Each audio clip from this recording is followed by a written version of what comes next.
اس کے گھر سے جو 3 لڑکیاں برآمد ہوئی تھیں وہ بھی اس فقرے کو مکمل نہ کر سکیں۔ انہوں نے اپنے متعلق بتا دیا کہ انہیں اخلاقی تخریب کاری اور مردوں کو پھانس کر استعمال کرنے کے لیے بھیجا گیا تھا۔ ارسلان کے گھر راتوں کو محفلیں جمع کرتی تھیں جن میں فوج اور انتظامیہ کے افسر آیا کرتے تھے۔ ان کی خفیہ ملاقاتیں اور اجلاس ان لڑکیوں کے بغیر ہوتے تھے۔ لڑکیوں نے یہ تصدیق کر دی کہ مصر میں بغاوت کے لیے زمین ہموار کر دی گئی ہے۔ جس لڑکی نے دونوں بھائیوں کو ایک دوسرے کے ہاتھوں قتل کرا دیا تھا اس نے قتل کی ساری کہانی سنا دی جو بیان کی گئی ہے۔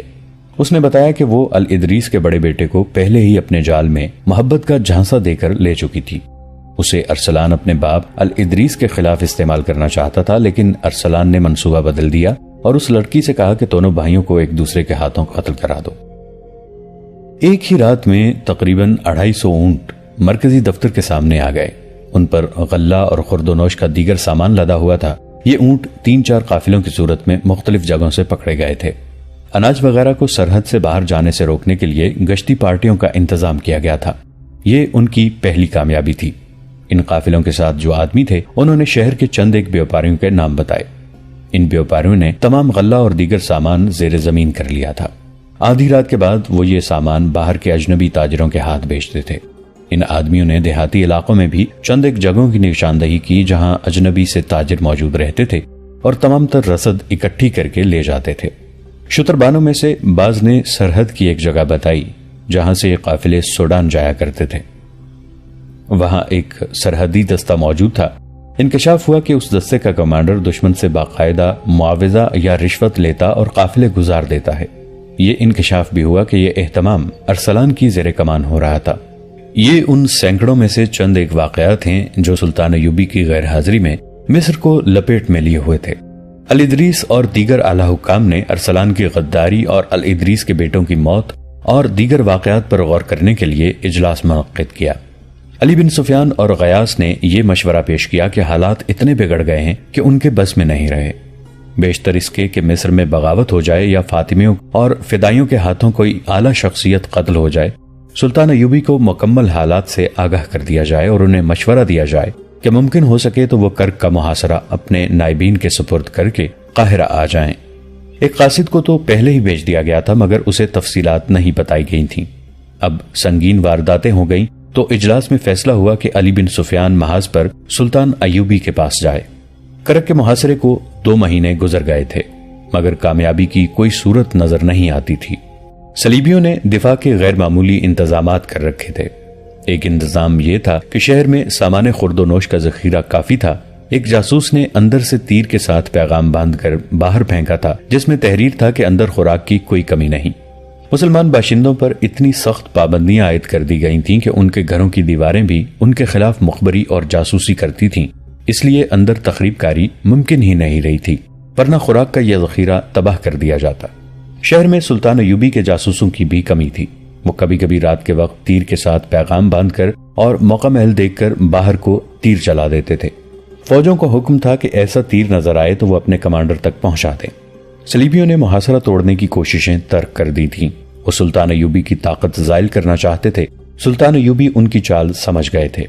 اس کے جواب میں انہوں نے بھی اپنا طریقہ بدل دیا تھا۔ صلیبیوں کی یہ کوشش ناکام ہو چکی تھی کہ انہوں نے باہر سے حملہ کیا تھا۔ سلطان ایوبی اس حملے کے لیے تیار تھے۔ انہوں نے نہایت اچھی چال سے اس فوج کو گھیرے میں لے لیا تھا۔ اس فوج کو گھیرے میں آئے 1.5 مہینہ گزر گیا تھا۔ گھیرے میں آئی ہوئی فوج گھیرا توڑنے کے لیے ہر طرف حملے کرتی تھی۔ سلطان ایوبی اس کا کوئی حملہ کامیاب نہیں ہونے دے رہے تھے۔ البتہ گھیرا کئی میلوں پر پھیل گیا تھا۔ وہ علاقہ سرسبز تھا، اس لیے صلیبیوں کو پانی اور جانوروں کو چارہ مل جاتا تھا۔ ان کے جانور مرتے تھے تو وہ اسے کھا لیتے تھے، مگر یہ کافی نہیں تھا۔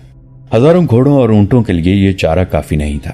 پانی کے لیے وہاں کوئی ندی یا دریا نہیں تھا۔ 3-4 چشمے تھے جن میں سے 2 1.5 مہینے میں ہی خشک ہو گئے تھے۔ صلیبی سپاہیوں میں بددلی پیدا ہو گئی تھی۔ انہیں غذا بہت کم ملتی تھی اور پانی کے لیے بہت دور جانا پڑتا تھا۔ رات کو سلطان ایوبی کے چھاپہ مار گروہ ان پر شبخون مارتے اور نقصان کرتے رہتے تھے۔ 1.5 ماہ میں یہ فوج آدھی رہ گئی تھی۔ ان کے جانوروں میں بھی دم نہیں رہا تھا۔ صلیبی حکمران ریمانڈ جو اس فوج کا کمانڈر تھا سخت پریشانی کے عالم میں انتظار کر رہا تھا کہ صلیبی حملہ کر کے اسے سلطان ایوبی سے چھڑائیں گے، مگر اس کی مدد کو کوئی نہیں آ رہا تھا۔ سلطان ایوبی چاہتے تو چاروں طرف سے حملہ کر کے اس کی فوج کو شکست دے سکتے تھے، لیکن اس سے ان کا اپنا جانی نقصان بھی ہونا لازمی تھا اور جنگ کا پانسا پلٹ جانے کا خطرہ بھی۔ سلطان ایوبی اپنی طاقت زائل نہیں کرنا چاہتے تھے۔ وہ صلیبیوں کو آہستہ آہستہ مار رہے تھے۔ انہیں یہ نقصان ضرور ہو رہا تھا کہ ان کی فوج کا تیسرا حصہ اس صلیبی فوج کو گھیرے میں رکھنے میں الجھ گیا تھا۔ اسے وہ شہر کے محاصرے کی کامیابی کے لیے استعمال نہیں کر سکتے تھے۔ ان کے پاس ابھی ریزرو دستے موجود تھے اور وہ سوچ رہے تھے کہ قلعہ توڑنے کے لیے وہ انہیں استعمال کریں۔ وہ اب محاصرے کو اور زیادہ طول نہیں دینا چاہتے تھے۔ اس دور میں محاصرے عموماً طویل ہوا کرتے تھے۔ ایک ایک شہر کو 2-2 سال تک بھی محاصرے میں رکھا گیا ہے۔ 6-7 ماہ کا محاصرہ طویل نہیں سمجھا جاتا تھا، لیکن سلطان ایوبی محاصرے کو طول دینے کے قائل نہیں تھے۔ وہ ان حملہ آوروں میں سے بھی نہیں تھے جو کسی ملک کے دارالحکومت کا محاصرہ کر کے اندر والوں کو پیغام بھیجا کرتے تھے کہ اتنی مقدار زر و جواہرات کی، اتنے ہزار گھوڑے اور اتنی عورتیں باہر بھیج دو، ہم چلے جائیں گے۔ سلطان ایوبی عرب کی سرزمین سے صلیبیوں کو نکالنا چاہتے تھے۔ وہ کہا کرتے تھے کہ یہ سرزمین اسلام کا سرچشمہ ہے جو ساری دنیا کو سیراب کرے گا، اور وہ اپنی عمر کو بہت کم سمجھتے تھے۔ یہ الفاظ انہوں نے بارہا کہے تھے کہ میں یہ کام اپنی مختصر سی عمر میں پورا کر دینا چاہتا ہوں، ورنہ میں دیکھ رہا ہوں کہ مسلمان امراء اس مقدس خطے کو صلیبیوں کے ہاتھ بیچتے چلے جا رہے ہیں۔ ایک رات وہ خیمے میں گہری سوچ میں کھوئے ہوئے تھے۔ انہوں نے یہاں تک سوچا کہ قلعے کے ارد گرد اتنی فراخ سرنگیں کھدوا دی جائیں جن میں پیادہ سپاہی گزر سکیں۔ کچھ اور طریقے بھی ان کے ذہن میں آئے۔ وہ اب چند دنوں میں کرک پر قبضہ کر لینا چاہتے تھے۔ اس کیفیت میں علی بن سفیان ان کے خیمے میں داخل ہوا۔ اسے دیکھ کر سلطان ایوبی خوش نہیں ہوئے، کیونکہ انہیں اطلاع مل چکی تھی کہ مصر کے حالات خطرناک مرحلے میں داخل ہو چکے ہیں۔ چہرے پر تشویش کے آثار لیے سلطان ایوبی علی بن سفیان سے بغلگیر ہو کر ملے اور کہا، تم میرے لیے یقیناً کوئی خوشخبری نہیں لائے۔ بظاہر خیریت ہے، علی بن سفیان نے کہا، مگر خوشخبری والی بات بھی کوئی نہیں۔ اس نے مصر کے حالات اور واقعات سنانے شروع کر دیے۔ علی بن سفیان جیسا ذمہ دار حاکم سلطان ایوبی سے کچھ بھی نہیں چھپا سکتا تھا، نہ ہی وہ انہیں خوش فہمیوں میں مبتلا کر سکتا تھا۔ حالات کا تقاضا یہ تھا کہ لگی لپٹی رکھے بغیر بات کی جائے۔ علی بن سفیان نے تقی الدین کی غلطیوں اور سلطان ایوبی کی بھی 1-2 غلطیوں کا کھل کر ذکر کیا۔ ارسلان کی غداری کا قصہ اور الادریس کے جواں بیٹوں کی موت کا حادثہ سن کر سلطان ایوبی کے آنسو نکل آئے۔ اگر ارسلان مر نہ چکا ہوتا تو سلطان ایوبی کبھی یقین نہ کرتے کہ ان کا یہ حاکم جسے وہ اپنا وفادار دوست سمجھتے ہیں غداری کر سکتا ہے۔ اس سے پہلے بھی 2 دوست ان سے غداری کر چکے تھے۔ اگر ارسلان ذرا سی دیر زندہ رہتا تو باقی راز بھی بے نقاب کر دیتا، علی بن سفیان نے کہا۔ اس کے آخری فکرے سے جو موت نے پورا نہ ہونے دیا، صاف ثبوت ملتا ہے کہ مصر میں بغاوت ہونے ہی والی ہے۔ مصر میں ہماری جو فوج ہے اسے ذہنی لحاظ سے پست کر دیا گیا ہے۔ میری جاسوسی بتاتی ہے کہ کماندار تک غلط فہمیوں اور بے اطمینانی کا شکار ہو گئے ہیں۔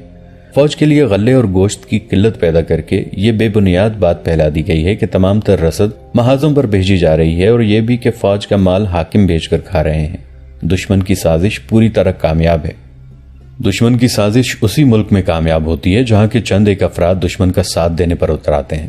سلطان ایوبی نے کہا، اگر ہمارے اپنے بھائی دشمن کا اعلی کار بن جائیں تو ہم دشمن کا کیا بگاڑ سکتے ہیں؟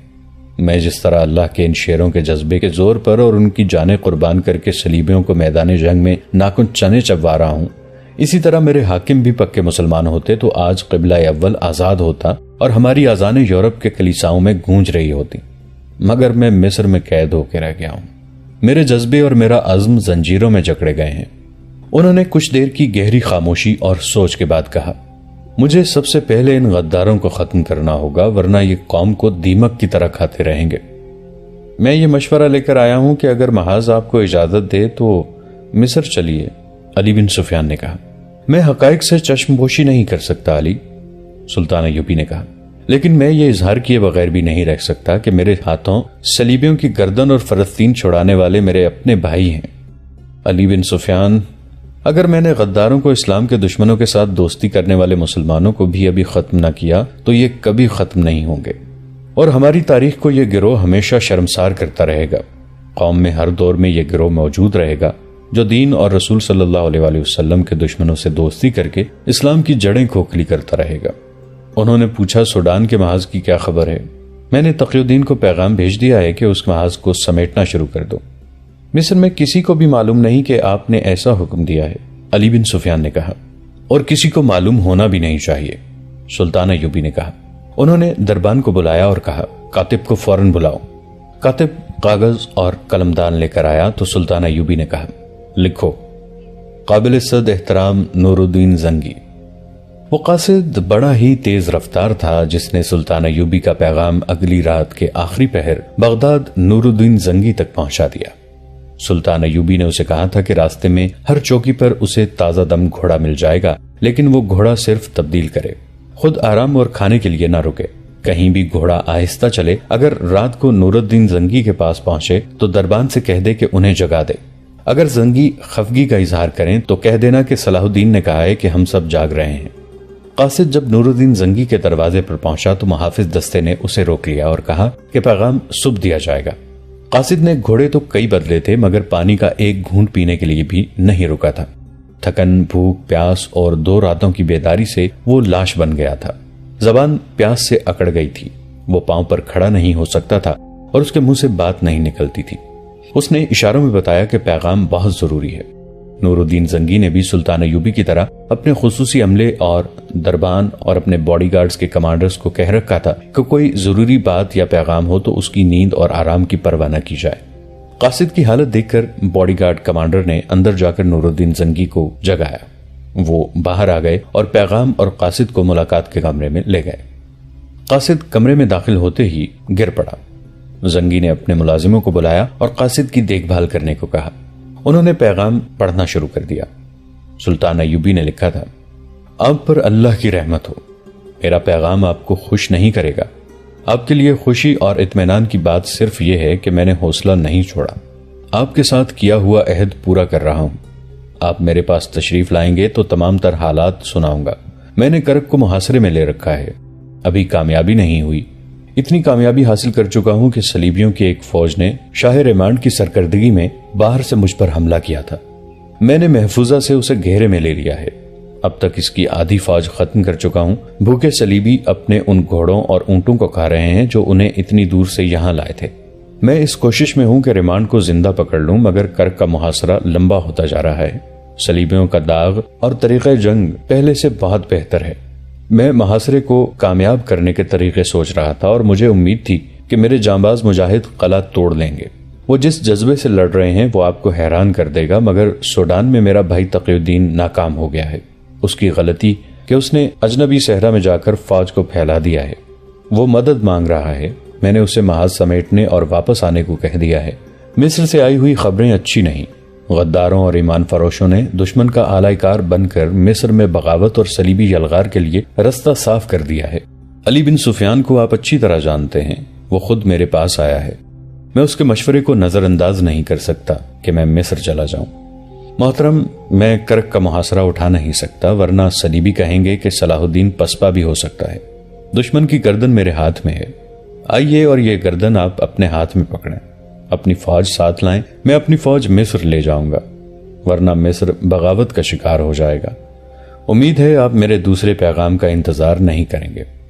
نور الدین زنگی رحمت اللہ علیہ نے ایک لمحہ بھی انتظار نہ کیا، شب خوابی کے لباس میں ہی مصروف کار ہو گئے۔ فوجی حکام کو بلا لیا، انہیں احکام دیے اور دن ابھی آدھا نہیں گزرا تھا کہ ان کی فوج کرک کی سمت کوچ کر چکی تھی۔ زنگی وہ صالح مجاہد تھے جن کا نام سن کر صلیبی بدک جاتے تھے۔ ان کے سینے میں ایمان کی شمع روشن تھی۔ وہ فن حرب و ضرب کے ماہر تھے۔ انہوں نے راستے میں کم سے کم پڑاؤ کیے اور اتنی جلدی محاذ پر پہنچے کہ سلطان ایوبی حیران رہ گئے۔ اگر قاصد پہلے سے انہیں اطلاع نہ دے دیتے کہ زنگی اپنی فوج کے ساتھ آ رہے ہیں تو دور سے گرد کے بادل دیکھ کر سلطان ایوبی سمجھتے کہ صلیبیوں کی فوج آ رہی ہے۔ سلطان ایوبی گھوڑا سرپٹ بگاتے استقبال کے لیے گئے۔ نور الدین زنگی رحمت اللہ علیہ انہیں دیکھ کر گھوڑے سے کود آئے۔ اسلام کی عظمت کے یہ دونوں پاسبان جب گلے ملے تو جذبات کی شدت سے سلطان ایوبی کے آنسو نکل آئے۔ سلطان ایوبی نے نور الدین زنگی کو تمام تر حالات اور غداروں کی ساری کارستانیاں سنائیں۔ زنگی نے کہا، صلاح الدین، تمہاری عمر ابھی اتنی نہیں گزری کہ چند ایک حقائق کو قبول کر سکو۔ یہ اسلام کی بد نصیبی ہے کہ غدار ہماری قوم کا لازمی حصہ بن گئے ہیں اور قوم ان سے کبھی پاک نہیں ہوگی۔ مجھے صاف نظر آ رہا ہے کہ ایک وقت آئے گا جب غدار قوم پر باقاعدہ حکومت کریں گے۔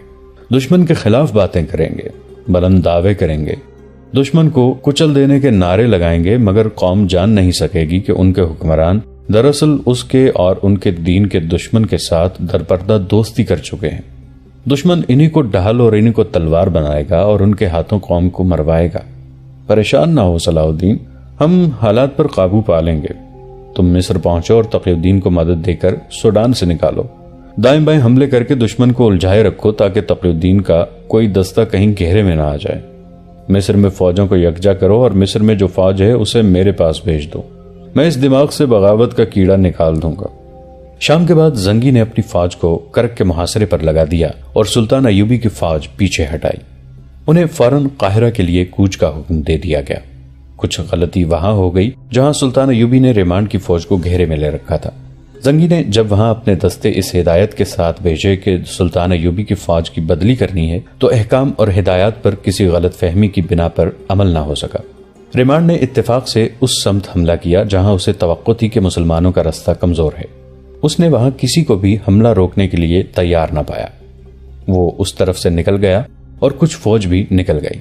صلیبیوں کی بچی کچی فوج پھنسی رہ گئی، جسے اگلے روز پتہ چلا کہ ان کا حکمران کمانڈر بھاگ گیا ہے، تو اس نے بھی اندھا دھند بھاگنے کی کوشش کی۔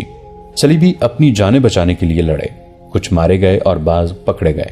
نقصان یہ ہوا کہ ریمانڈ نکل گیا۔ فائدہ یہ ہوا کہ گھیرا کامیاب رہا اور نور الدین زنگی کی فوج کا یہ حصہ کرک کے محاصرے کو کامیاب کرنے کے لیے فارغ ہو گیا۔ سلطان ایوبی جب قاہرہ کو روانہ ہونے لگے تو حسرت بھری نظروں سے کرک کو دیکھا۔ انہوں نے زنگی سے کہا، تاریخ یہ تو نہیں کہے گی کہ سلطان صلاح الدین ایوبی پسپا ہو گیا تھا؟ میں نے محاصرہ اٹھایا تو نہیں؟ نہیں صلاح الدین، نور الدین زنگی نے ان کا گال تھپکا کر کہا، ہم نے شکست نہیں کھائی، تم جذباتی ہو گئے ہو۔ جنگ جذبات سے نہیں لڑی جاتی۔ میں آؤں گا میرے فلسطین، سلطان ایوبی نے کرک کو دیکھتے ہوئے کہا۔ میں آؤں گا۔ انہوں نے گھوڑے کو ایڑ لگا دی، پھر پیچھے مڑ کر نہیں دیکھا۔ نور الدین زنگی انہیں دیکھتے رہے۔ جب وہ اپنے گھوڑے سمیت دور جا کر گرد میں چھپ گئے تو زنگی نے اپنے ایک نائب سے کہا، اسلام کو ہر دور میں ایک صلاح الدین ایوبی کی ضرورت ہوگی۔ یہ واقعہ 1173 عیسوی بمطابق 569 ہجری کے وسط کا ہے۔ مصر کے دیہاتی اس کی راہ دیکھ رہے تھے۔ ہر کسی کی زبان پر یہی الفاظ تھے، وہ آسمان سے آیا ہے، خدا کا دین لایا ہے، دل کی بات بتاتا اور آنے والے وقت کے اندھیروں کو روشن کر کے دکھاتا ہے، مرے ہوں کو اٹھا دیتا ہے۔ وہ کون تھا؟ جنہوں نے اسے دیکھا تھا وہ اس کی کرامات سے اس قدر مسحور ہو گئے تھے کہ یہ جاننے کی ضرورت ہی محسوس نہیں کرتے تھے کہ وہ کون ہے۔ وہ تسلیم کر لیتے تھے کہ وہ آسمان سے آیا ہے، خدا کا دین لایا ہے، اور جو لوگ اس کی راہ دیکھ رہے تھے وہ اس سوال سے بے نیاز تھے کہ وہ کون ہے۔ قافلے گزرتے تھے تو اسی کی کرامات سناتے تھے۔ کوئی اکیلا دکیلا مسافر کسی گاؤں میں جاتا تھا تو اسی کے معجزوں کا ذکر کرتا تھا۔ بعض لوگ اسے نبی اور پیغمبر بھی کہتے تھے، اور کچھ ایسے بھی تھے جو اسے بارش کا دیوتا مانتے تھے اور اس کی خوشنودی کے لیے انسانی جان کی قربانی دینے کے لیے بھی تیار رہتے تھے۔ ان میں سے کوئی بھی یہ جاننے کی کوشش نہیں کرتا تھا کہ اس کا مذہب کیا ہے اور وہ کیسا عقیدہ ساتھ لایا ہے۔ لوگ ابھی پسماندگی کے دور میں تھے، علم سے بے بہرا تھے اور قدرت کے ستم کا شکار رہتے تھے۔ انہیں جہاں امید بنتی تھی کہ ان کے مصائب کا حل موجود ہے وہاں جا سجدے کرتے تھے۔ ان کی اکثریت مسلمان تھی۔ اسلام کی روشنی وہاں تک پوری آب و تاب سے پہنچی تھی۔ مسلمانوں نے مسجدیں بھی بنا رکھی تھیں، رب کعبہ کے حضور 5 وقت سجدے بھی کرتے تھے، مگر اسلام کے سچے عقیدے کو پختہ تر کرنے کا کوئی انتظام نہ تھا۔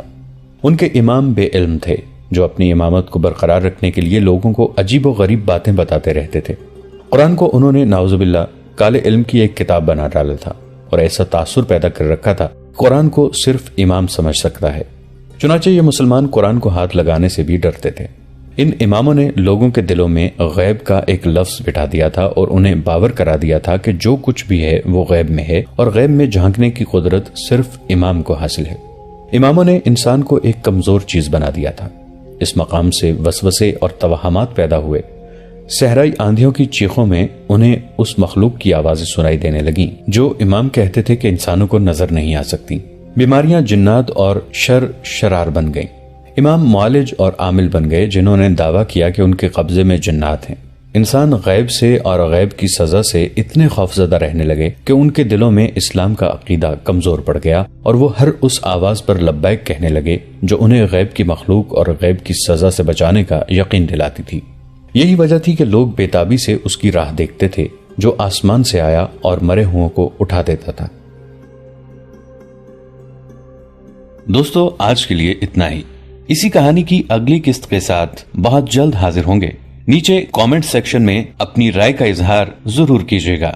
ہمارے اس چینل کو سبسکرائب کر کے نیچے موجود بیل آئیکن کو بھی ضرور کلک کیجیے گا۔ اگلی ملاقات تک کے لیے ہمارا اور آپ کا اللہ نگہبان۔